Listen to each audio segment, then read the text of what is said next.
ভিডিওটি শুরু করার আগে তোমাদেরকে বলে দেই, কাইজু নাম্বার 8 এর এপিসোড নাম্বার 9 মূলত 3টি চ্যাপ্টার দিয়ে তৈরি করা হয়েছে, কিন্তু আমি ভুল করে এর আগের ভিডিওতে শুধুমাত্র 2টা চ্যাপ্টার এক্সপ্লেন করেছি। তাই আমি এখন বাদ পড়ে যাওয়া চ্যাপ্টারটা দিয়ে তোমাদের জন্য কাইজু নাম্বার 8 এর এপিসোড 9 এর পার্ট 2 এনেছি। তো চলো কথা না বাড়িয়ে আজকের ভিডিও শুরু করা যাক। তো বন্ধুরা, এর আগের ভিডিওর লাস্টে আমরা দেখেছিলাম ভাইস ক্যাপ্টেন হোশিনো এবং কাফকারা যখন কাইজুদের সাথে ফাইট করছিল, তখন এই ফাইটের ময়দানে কিকুরু তার নতুন একটা এক্স নিয়ে এন্ট্রি নেয় এবং তার নতুন এক্সটা দিয়ে একসাথে 2-3টা কাইজুকে মেরে ফেলে। আর এখন এই ভিডিও শুরুতে আমাদেরকে কিকুরুর ছোট একটা অতীতের দৃশ্য দেখানো হয়, যেখানে আমরা দেখতে পাই ক্যাপ্টেন আসিনো এবং ভাইস ক্যাপ্টেন হোশিনো মিলে কিকুরুর নতুন এক্সটা গিফট হিসেবে দিচ্ছিল।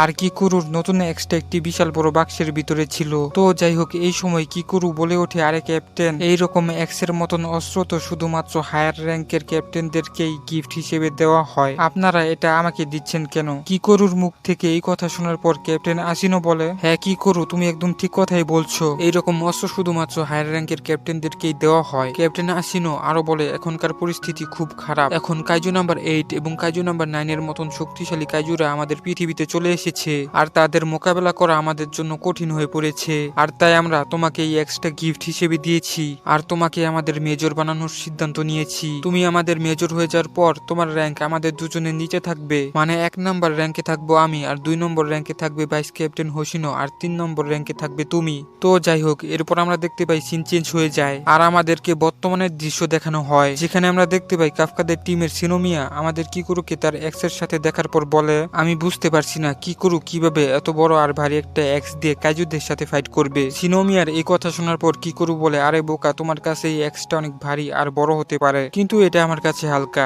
এরপর আমরা দেখতে পাই কিকুরু মনে মনে বলে, আমি যেহেতু একবার এই ব্যাটল ফিল্ডে এসেই পড়েছি, সেহেতু আমি এখানকার একটা কাইজুকেও ছাড়বো না, আমি সবগুলো কাইজুকেই মেরে ফেলবো। তো এই বলে কিকুরু তার সামনে থাকা একটা কাইজুর উপরে অ্যাটাক করে দেয়, কিন্তু অ্যাটাক করার সময় কিকুরুর ক্যাপ্টেন হোসিনোর কথা মনে পড়ে যায়। ক্যাপ্টেন হোসিনো তাকে বলেছিল তার এই এক্সের মধ্যে একটা বাটন আছে, আর এই বাটনটাকে টিপে শত্রুর উপর অ্যাটাক করলে শত্রু শকওয়েভ খাবে। তো এরপর আমরা দেখতে পাই বর্তমানে কিকুরু তার এক্সের বাটনে টিপ দিয়ে ধরে কাইজুটার উপর অ্যাটাক করে দেয়, যার ফলে কাইজুটার উপর ভয়ানক একটা শকওয়েভ পড়ে আর কাইজুটা মারা যায়। তো যাই হোক, এরপর আমরা দেখতে পাই তাদের সামনে আরো একটা ভয়ানক কাইজু চলে আসে। এই কাইজুটাকে দেখে কিকুরু ঘাবড়ে যায়, কিন্তু অন্যদিকে কাফকাদের টিমে সিনোমিয়া কাইজুটাকে দেখে মোটেও ঘাবড়ায় না, বরঞ্চ সে কাইজুটাকে মারার জন্য তার বন্দুক নিয়ে রেডি হয়ে যায়। আর এর পরবর্তী সিনে আমরা দেখতে পাই সিনোমিয়া কোন রকম করে কাইজুটাকে মেরে ফেলে। অন্যদিকে সিনোমিয়া একটি ভয়ানক কাইজুকে মেরে ফেলেছে, এইটা জানতে পেরে যায় ভাইস ক্যাপ্টেন হোশিনো। তো এরপর হোশিনো বলে, দেখে মনে হচ্ছে সিনোমিয়া ভালোভাবেই তার কাজ করছে।